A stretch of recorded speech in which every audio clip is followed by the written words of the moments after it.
Qytetarët e Kosovës me të drejtë vote ju drejtuan sërish kutive të votimit në 7 qershor për të tretën herë brenda një viti e gjysmë për zgjedhje parlamentare. Por këtë herë pjesëmarrja në zgjedhje ishte shumë më e vogël. Mbi 1.2 milion qytetarë të Kosovës zgjodhen të mos votojnë fare, një shifër ndër më të ultat në vitet e fundit.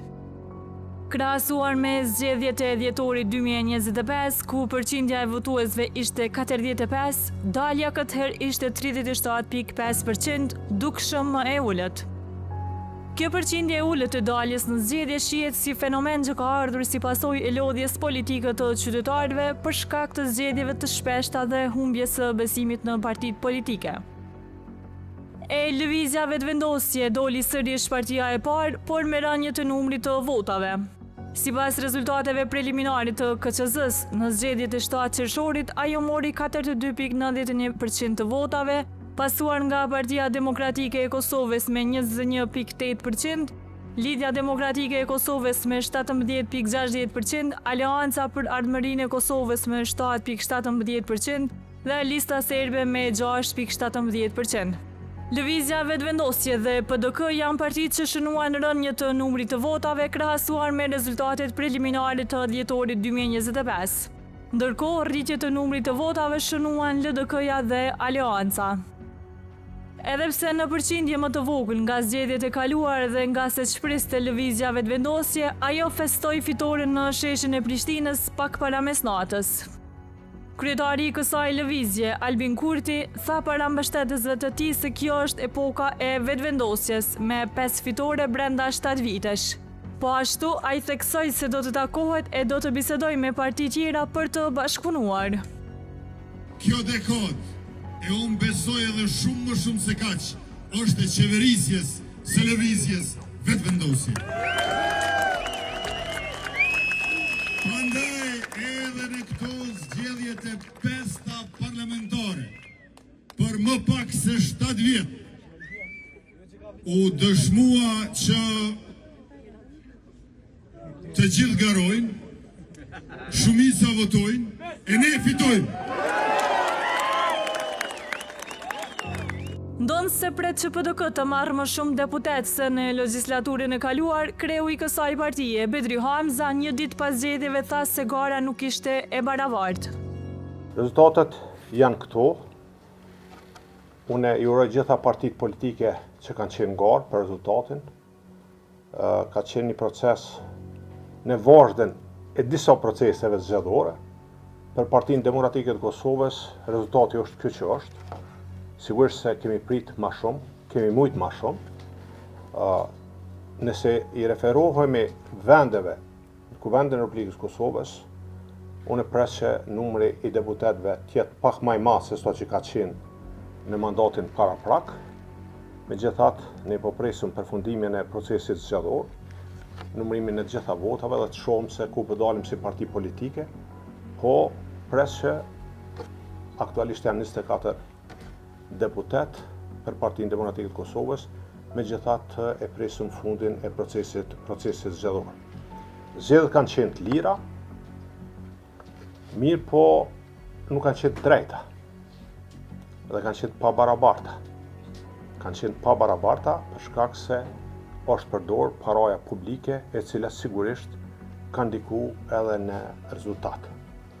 Dhe për këtë qëllim, unë e kam thonë që zgjedhjet mund të jenë të lira, ku nuk janë të ndeshme. E nga LDK ju gëzuan ngritjes në vot, derisa kreu i partisë, Lumir Abdigjiku, deklaroi se partia që ai udhëheq pati fitoren më të madhe në këto zgjedhje. Ky rezultat i sotëm është reflektim i një bashkimi të madh, njerëzor e politik. Është rezultati një fryme të re që kemi ndërtuar së bashku e Vjosa Osmanin. Është rezultati punës së jashtëzakonshme dhe të palodhshme poshtë strukturave tona, të kryetarëve dekëve, aktivistëve, grave, trimëve, kandidatëve tonë, të 110 kandidatëve, komisionerëve vëzhguesve që ruajton votën dhe mbi të gjitha qytetarëve që donin ndryshim në Kosovë. Lidhja Demokratike e Kosovës sonte shënon rritjen më të madhe që një subjekt politik ka siguruar në këto palë zgjedhje. Në vetëm një muaj fushat, në kaq pak kohë, LDK ka kaluar nga 13% në 18% përkatësisht në 20 mandate. Ndërsa kreu I Aleancës Ardian Gjini, derisa falenderoi votuesit që shënuan ngritje të votës për partinë e tij, tha se ata nuk do të pendohen për këtë. Për ne kjo është një nisje e jashtëzakonshme, edhe të gjithë ata që I kanë besuar asaj që I kemi thonë gjatë kësaj fushatës, që besojnë të ardhmen e Kosovës, që besojnë një Kosovë që duhet me u bë e mirë për qytetarët e vet, nuk kanë me u pendu kur. Kemë me punu shumë që vota atyne edhe vullneti tyne me na votu neve me u respektu maksimalisht. Pavarësisht që kjo garë zgjedhore është mbajt në një teren absolutisht jo fair politik, ku janë përdor gjitha mjetet e mundshme për me e kthy rezultatin në favor të pushtetit, prap se prap qytetari I Kosovës ka tregu që kupton ku jemi, ka tregu që e don vendin e vet. Edhe unë për këto I falenderoj të gjithë. Fundit, duhet më ju thonë që kjo që ne e përfaqësojmë, patjetër që një ditë ka me fitu. Patjetër që një ditë ka me fitu. Mirëpo, analistët e shohin si shqetësuese dalja në numër të vogël të votuesve në zgjedhje, derisa thonë se ky është një mesazh për partitë dhe se ato duhet të analizojnë rezultatet e tyre. Eugen Cakolli, hulumtues I lartë në KDI, ka thënë për dokumentarin Expose të Gazeta Blec se këto zgjedhje ishin ndër më të rregullta të zhvilluara në Kosovë. Zgjedhjet e 7 qershorit ishin prej zgjedhjeve më të rregullta në fakt që janë zhvilluar në Kosovë, si për nga niveli administrimit nga ana e trupave menaxhuese zgjedhore këtu në këtë rast nga KQZ-ja, por edhe nga niveli I incidenteve të cilat kanë qenë pa asnjë ndikim në integritetin përfundimtar të procesit zgjedhor. Megjithatë, ajo çfarë ka karakterizuar procesin e 7 qershorit është padyshim dalja e ulët e votuesve që reflekton një lloj lodhje të qytetarëve me ciklet e shpeshta zgjedhore, e mbi të gjitha edhe me rrezikun që zgjedhjet të mos jenë zgjidhja për ngërçin cilin e kemi pasur efektivisht tash e gati 2 vite. Nga ajo çfarë kanë raportuar vëzhguesit tanë, është e qartë që tashmë edhe disa prej problemeve që kanë qenë mjaft të shprehura nëpër procese zgjedhore si votimi me asistencë, keqpërdorimi I tij e të gjashme, janë duke u adresuar kryesisht për shkak të rregullimit më adekuat dhe kontrollit më strikt nga ana e komisionerëve për raste të tilla kur votuesit kërkojnë të votojnë me asistencë. Sipas tij, dalja e ulët të qytetarëve në zgjedhje duhet të jetë alarm për partitë që të arrijnë marrëveshje dhe të evitojnë zgjedhje të reja. Padyshim që faktori kryesor ose arsyeja kryesore pse kemi rënje të daljes së votuesve është arsye politike, pra një lloj forme protestës së qytetarëve në raport me kriza që kemi parë, por edhe ciklet e shpeshta zgjedhore, për shkak se që nga shkurti I vitit 2025 tashmë jemi në qershor, kemi organizuar 5 palë zgjedhje pra për më pak se 2 vite, e që I bie mesatarisht çdo 4 muaj kemi pasur, 3-4 muaj kemi pasur një proces zgjedhor. Andaj unë besoj që subjektet politike do duhej që ta kuptojnë këtë dalje të ulët si një mesazh dhe alarm në fakt që do duhej të ketë marrëveshje politike për të evituar çfarëdo rreziku të një cikli të sërishëm zgjedhor, sepse ajo do të mund të ndikonte në dalje edhe më të ulët se sa ajo që vetëse e pa. Se në këto zgjedhje do të ketë 200.000 votues më pak, ka qenë befasi për analistin politik Visar Ymeri, I cili thotë se kjo tregon abstenim të qytetarëve që reflekton pakënaqësitë e tyre me partitë politike. Për gjëja më e befasishme, domethënë, edhe pse ka qenë pak e pritshme, po megjithatë jo për mua spaku në këtë numër ka qenë mos pjesëmarrja e qytetarëve, po nëse I keni diku afërsisht 200.000 vota, se 180.000 vota më pak se sa në dhjetor të vitit të kaluar, po edhe më pak se në shkurt të vitit të kaluar, mos e marrim dhjetorin, atëherë kjo është një mendoj unë fenomen që duhet më shumë vëmendje. Jo vetëm nga partitë politike dhe nga tjerë, por veçanërisht nga partitë politike, sepse kjo qartazi nuk është thjesht neglizhencë nga qytetarët, qartazi është edhe abstenim. E abstenimi në politikë gjithë ka një porosi prapa, pra ka një pakënaqësi të thellë të qytetarët. Pakënaqësi kjo që nuk është adresuar nga partitë politike ose jo mjaftueshëm nga partitë politike dhe mendoj që kjo paraqet një lloj kështu një moment në cilin kemi arsi këtu në Kosovë, në të cilin qytetarët mbas edhe kanë një lloj kështu krize të përfaqësimit, pra nuk është se ndihen të përfaqësuar nga partitë politike dhe sjelljet e tyre. Kjo natyrisht që atribuohet më shumti ata që kësaj krize institucionale që zgjati shumë Kosovë, por mendoj që nuk është vetëm kjo, mendoj që është përtej kësaj. Pra, të mos e harrojmë që një lloj kështu zhgënjimi deri te apatia ka qenë duke ndodhur edhe në momentet kur lëvizjave të vendosje filloi me urrit si parti politike. Do kishte një pakënaqësi të plot ose në ndërtim e sipër me parti të tjera dhe qeverisjet e kaluara që ishte duke akumuluar si pakënaqësi. Dhe pastaj lëvizjave të vendosje erdhën në pushtet pikërisht që me marrë shpresën gjallë dhe me avancu gjë. Dhe dështimi i lëvizjeve të vendosje në këtë pikë, qartazim mes qytetarët po e thonë një gjë të tillë, atëherë ka kriju një zhgënjim edhe më të madh.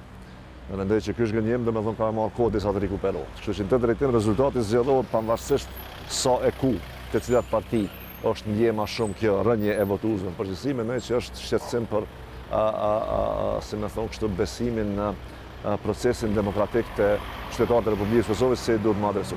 Se sovrani e dha mesazhin vlerëson edhe politologu Dritëro Arifi. Ai thotë se ka një lodhje politike nga zgjedhjet dhe ka mosbesim ndaj partive politike.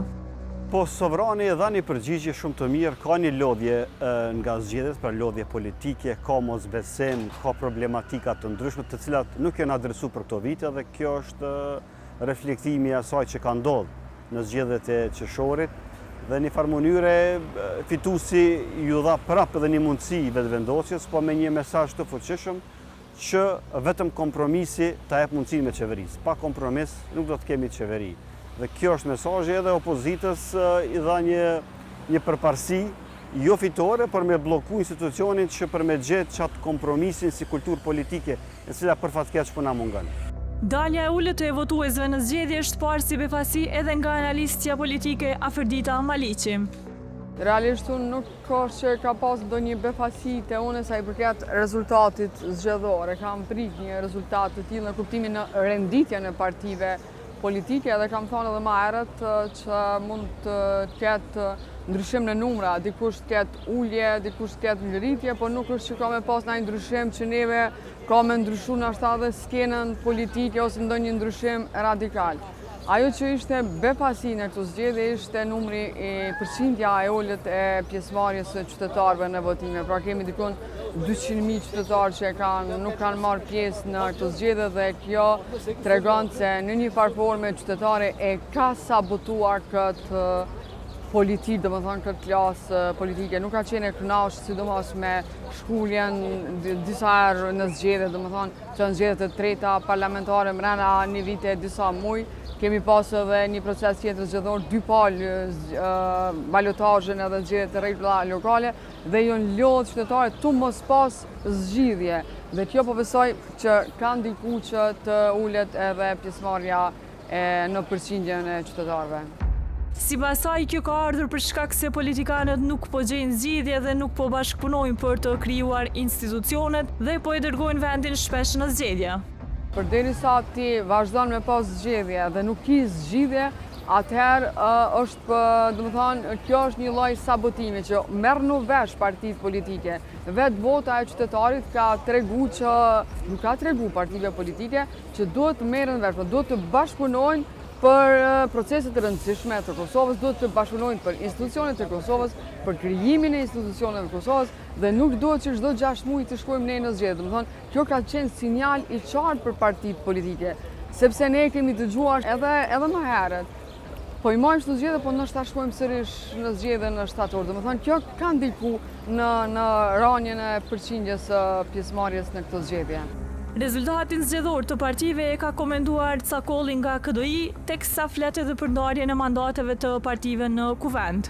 Me qenë se rezultatet e zgjedhjeve të 7 qershorit prodhuan një përbërje të ngjashme me atë të shkurtit të vitit 2025, kjo tregon që një pjesë e elektoratit që potencialisht ka mundur të jetë në Kosovë gjatë festave të fundvitit që lan pas, ka mundur të jetë arsyeja për dalje më të lartë edhe atëherë.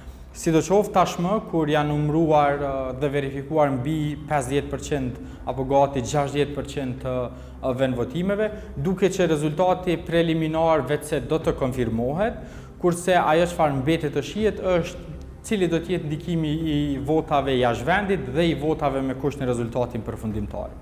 Në këtë drejtim, me qenë se kemi mbi 100.000 vota në kuadër të votimit jashtë vendit, prej të cilave 85.000 janë vota me postë dhe 22.000 tjera në kuadër të votimit fizik në përmisionet diplomatike.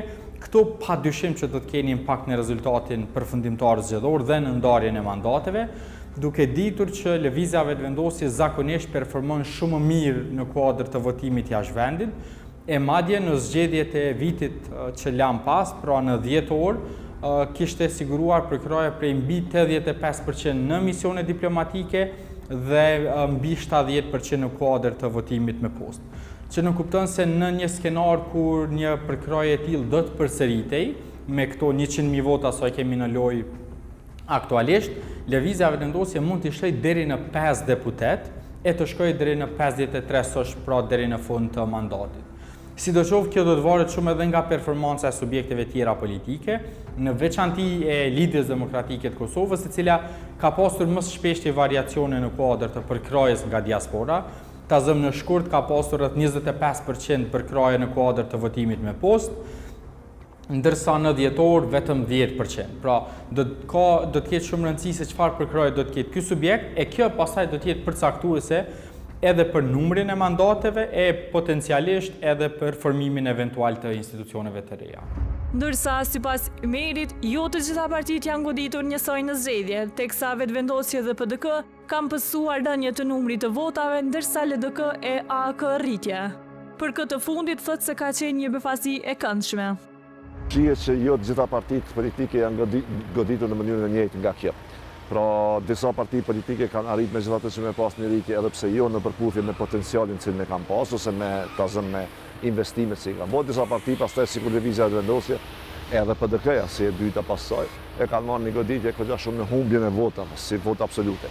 Te përqindjet e partive shohin që rënja e vetëvendosjes është përkthyer në rritje të përqindjes për Lidhjen Demokratike të Kosovës. Pra, Lidhja Demokratike e Kosovës mund të përfundu me 20 deputet ose 19 nga këto zgjedhje, nga 15 saj kishin, lëvizja vetëvendosje mund t'i humbë diku deri në 5 ose 6 deputet, nga 57 saj kishin, pra përfundu në 50, 51 ose 52. Dhe kjo është që Partia Demokratike e Kosovës duket se me vota tash i ka 2 deputet më shumë, po mundet me i humbë ndonjë dhe me përfundu në 23 ose 22 deputet, po me mbet aty.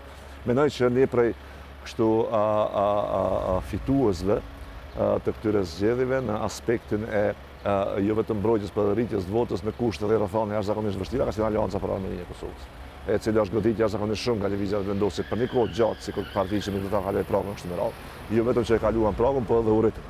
Edhe si votë ose përqindje, që mendoj që është një punë jashtëzakonshme kryetarit të ri të Aleancës, por edhe partisë në përgjithësi.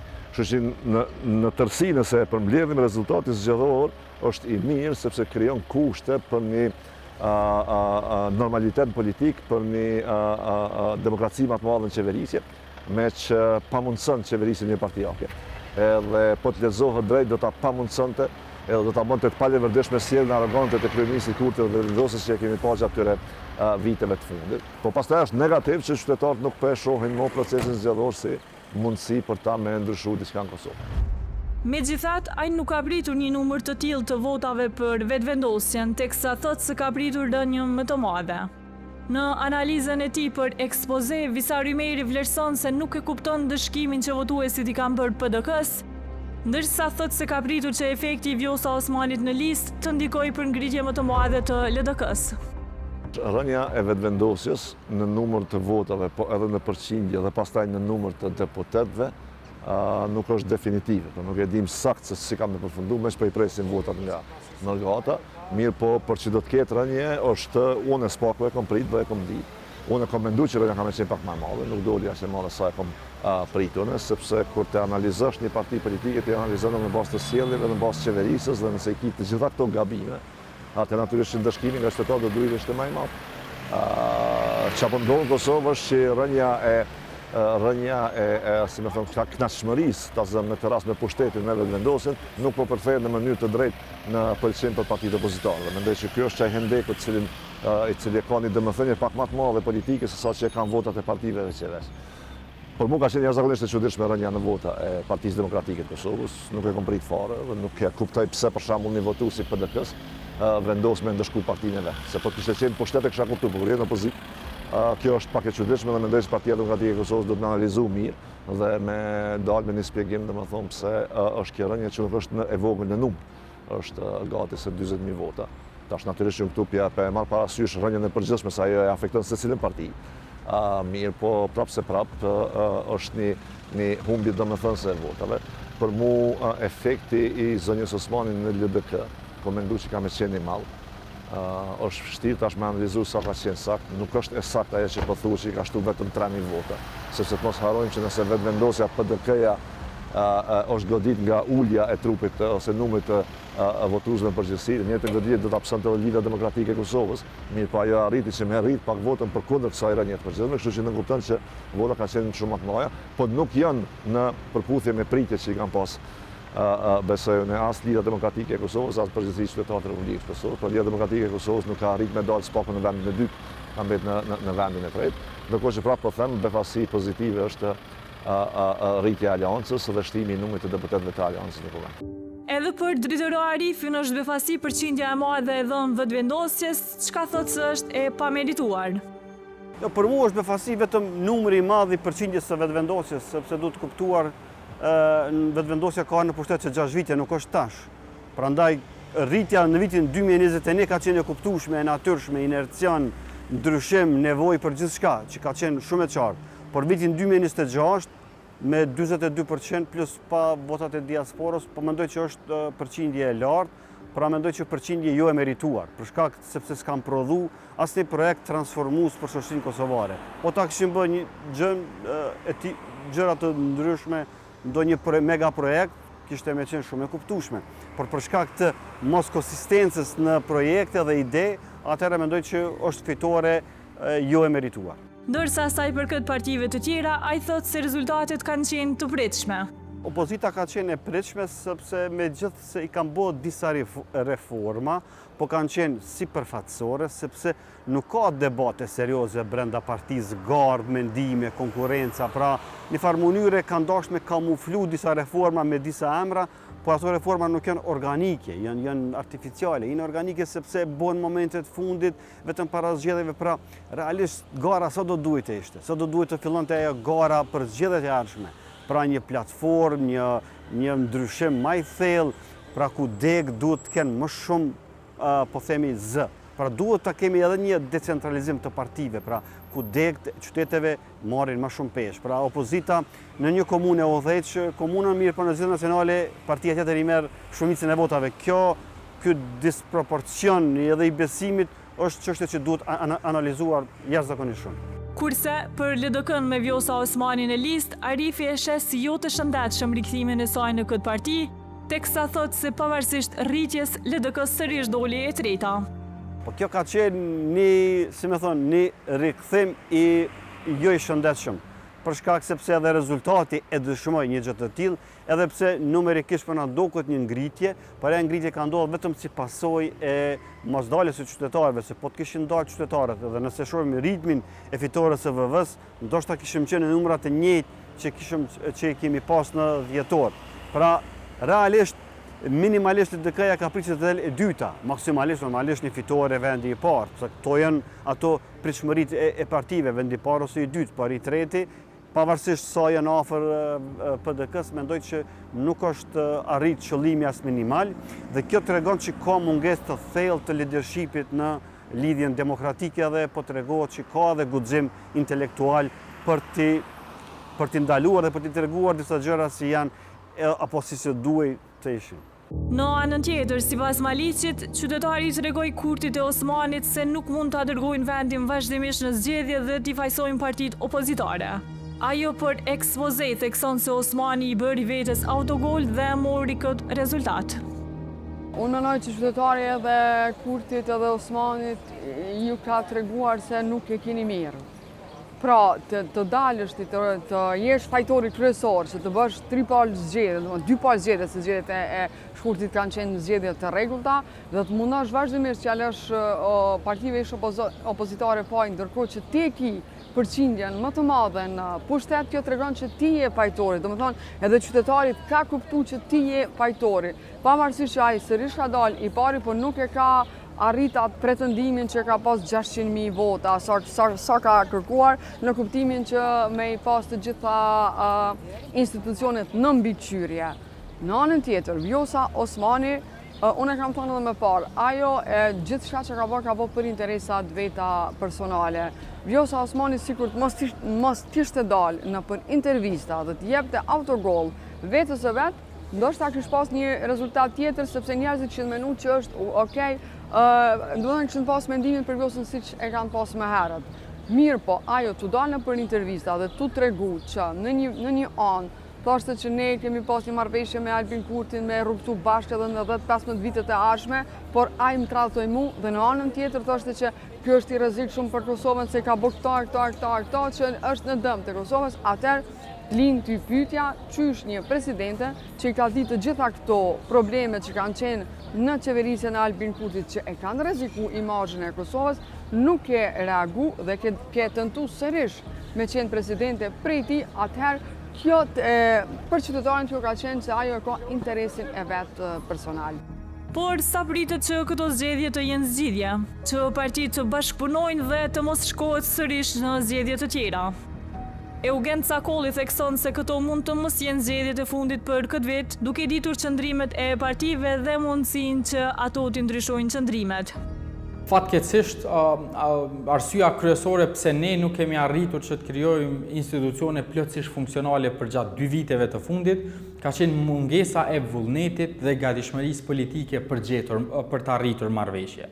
Dhe rezultatet e këtyre zgjedhjeve janë në fakt indikacion që mund të ketë edhe më shumë vështirësi se sa që ka pasur në zgjedhjet paraprake, për shkak se ky kombinim dhe konfigurimi numrave e bën pothuajse të pamundur gjetjen e një zgjidhje për çështjen e presidentit, sidomos pa një marrëveshje më gjerë politike, që përveç nëse do të ketë një lloj dakordimin mes Lëvizjes Vetëvendosje dhe PDK-s, një numër i nevojshëm prej 80 deputetësh mund të arrihet vetëm në rast të një koalicioni me të paktën 2 partitë e tjera. Kësaj, unë besoj që nëse nuk do të ketë ndryshim të qëndrimeve dhe të mënyrës se si subjektet politike e shohin konceptin e konsensusit politik, atër pa dyshim që këto mund mos jenë zgjedhjet e fundit që kemi për këtë vit, dhe që vendi potencialisht ta ketë një krizë të re politike, e cila mund të përdoret si bazë për ta kontestuar ndonjë prej procedurave në gjykatë kushtetuese, në mënyrë që zgjedhjet të mbahen diku nga fundi i këtij viti edhe një herë. Skeptik për zgjidhje shprehet edhe Visar Ymeri. Ai thot se ka mundësi që Kurti të mos arrijë marrëveshje dhe ta dërgojë sërish vendin në zgjedhjen në dhjetor. Sipas tij, ai ka 2 mundësi: që të bashkëpunojë me njërin nga partitë dhe pushtetin ta ndajë me të, mes kryeministrit e presidentit, sepse s'mund t'i ketë të dyja. Rrethana tash janë tjera, natyrisht. Unë mendoj që partitë politike e këtu më shumë të Vetëvendosja duhet me lexuar drejt rezultatet zgjedhore dhe këto fenomene për cilat folëm, fenomenet elektorale. A do t'i lexojnë ajo, nuk jam bashkë sigurt. Fjalimin që dëgjum në natën e përfundimit të zgjedhjeve nga zoti Kurti nuk është fjalim shumë i ndryshëm për asaj që kemi dëgjuar votohet, mos harrojmë. Njëjtën gjë ka thënë atëherë që do të bashkëpunojmë, po atëherë s'ka pas nevojë për bashkëpunim për qeverisë, ka pas numër, po sidoqoftë gatishmërinë formale për bashkëpunim ka pas edhe atëherë. Po pastaj çka qun Kurti bashkëpunim dhe çka do duhet të ishte tentim bashkëpunimi janë 2 gjëra ndryshme që kemi pa prej janarit të tutje në raport me presidentin. Tash unë ende nuk e di dhe nuk mund ta them me siguri nëse do të kemi një vetëvendosje me të njëjtin kurs apo një vetëvendosje e cila për shkak të rezultatit zgjedhor fillon me mendu ndryshe. Unë siç e njeh dhe siç mund ta parashikoj, gjasat janë më shumë që të kemi mekanizma dhe metoda tjera për qëllimin e njëjtë. Cili është qëllimi? Mos me arrit marrëveshje, me çu vendin prapë në zgjedhje mundësisht në dhjetor dhe në ndërkohë me marr veprime të cilat ta krijojnë përshtypjen sikur zoti Kurti dhe Vetëvendosja janë të interesuar, po në anën tjetër që e pamundsojnë marrëveshjen mes partive. Në këtë radhë është shumë e qartë, mes nuk mundesh me bëj qeverinë vetë, duhesh me bëj qeveri koalicioni. I ki 3 parti politike me numrat që i kanë në kuvend, me të cilën do prej tyre mundesh me arrit marrëveshjen e koalicionit. Mirë, po kjo nuk kupton që marrëveshja e koalicionit, pra marrëveshja politike nuk kupton që ti duhesh me bëj kompromis. Siç duhesh me bëj, dhe po ala tjetër gjithnjë.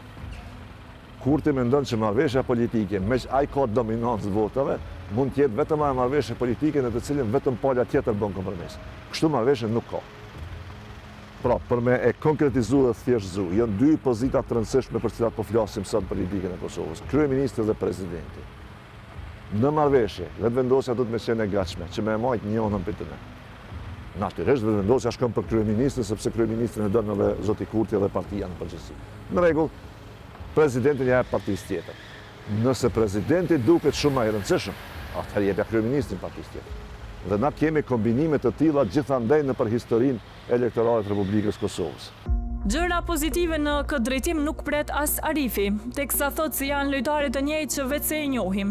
Sipas tij, vetëvendosja nuk është e gatshme për kompromise dhe parti tjera kanë mungesë të besimit ndaj kësaj partie. Ka gjithmonë alternativa, pra janë disa alternativa që mund të bëhet, si më thonë, funksionalizimi institucioneve, por pa një marrëveshje gjithëpërfshirëse, pa duke fillu me njerë prej presidentit, se mandej qeveria dhe parlamenti nuk do t'jenë problematik, sepse aty thehen ato, po themi, vijat e kuqe. Nëse kemi marrëveshje për presidentin, kemi edhe për qeverinë dhe për parlamentin automatikisht, pra kjo është logjika. Por e potencova në fillim, kemi një krizë të thellë të kulturës politike, ku partia e parë del fituese, por nuk arrin mi bëjë institucionet. Partitë opozitare nuk fitojnë, por mjaftueshëm për ta bllokuar, që për mos kemi asgjë lëvizje. Dhe në farë mënyrë qytetari mbetet ai i cili në fund e merr gjithë faturën e këtyre dështimeve. Pra, demokracia ka filluar të zbehet, pra demokracia ka liri, ka zgjedhjet e lira, por nuk ka rezultate konkrete. E kemi filluar mos me kuptuar për çka mbahen zgjedhjet, ato mbahen për që të funksionalizuar institucionet, prodhimin e politika publike, cilat mandej kanë reflektim në mirëqenien e qytetarit. Nëse ky zinxhir nuk funksionon, atëherë zgjedhjet mund të mbahen çdo ditë, por rezultati është një. Shiko, duke i njohur lojtarët nuk pres gjëra pozitive, sepse i njohëm të gjithë lojtarët, janë të njëjtit njerëz, karakteret janë të njëjta, nuk besoj që kanë ndodhur një ndryshim brenda natës që partia e parë me reflektu dhe me bë. Duhet kuptuar se si ka ardhur vetëvendosja në pushtet, ka ardhur pikërisht anti-establishment, anti-qeveri, rebellim e kështu me radhë tjera.